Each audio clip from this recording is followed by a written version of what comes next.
നമസ്കാരം. ദൃഷ്ടിദോഷം ഇറങ്ങിത്തിരിക്കുന്ന കാര്യങ്ങളിലൊക്കെ ഒരു തടസ്സം. വീട്ടിൽ പോലും സമാധാനം ലഭിക്കാത്ത അന്തരീക്ഷം. ചുരുക്കി പറഞ്ഞാൽ വിചാരിക്കുന്ന കാര്യങ്ങൾ ഒന്നും അങ്ങോട്ട് നടക്കുന്നില്ല എന്ന് തന്നെ പറയാം. ഇങ്ങനെ ഒരു അവസ്ഥയിലൂടെയാണ് നിങ്ങൾ കടന്നു പോകുന്നത് എങ്കിൽ ഈ കാര്യം ഒന്ന് ചെയ്തു നോക്കൂ, ഫലം ഉറപ്പാണ്. നിങ്ങളെ ബാധിച്ചിരിക്കുന്ന, വീടിനെ ബാധിച്ചിരിക്കുന്ന എല്ലാ ദോഷങ്ങളും വിട്ടൊഴിയും. ശനിയാഴ്ച ദിവസം ഒരു കേടുപാടുകളും പുള്ളിപ്പാടുകളും ഒന്നും സംഭവിക്കാതെ 2 നല്ല പഴുത്ത നാരങ്ങ വാങ്ങുക. നാരങ്ങ കഴുകി വൃത്തിയാക്കിയതിനു ശേഷം അതിൽ ചന്ദനം, ഭസ്മം, സിന്ദൂരം എന്നിങ്ങനെ 3 കുറികളും തൊടുക. ആ നാരങ്ങയിൽ ഒരെണ്ണം കുടുംബാംഗങ്ങളെ മുഴുവൻ അടിമുടി 3 പ്രാവശ്യം ഒഴിയുക. ബാക്കിയുള്ള ഒരെണ്ണം വീട്ടിലെ ഓരോ മുറികളും 3 വട്ടം ഒഴിയുക.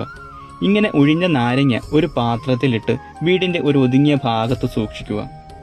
ഇങ്ങനെ സൂക്ഷിച്ച നാരങ്ങ അടുത്ത ശനിയാഴ്ച ദിവസം സന്ധ്യയ്ക്ക് മുമ്പായി വീട്ടിന്റെ ഒരു ഭാഗത്ത് തീ കൂട്ടി നാരങ്ങ എരിച്ചു കളയുക.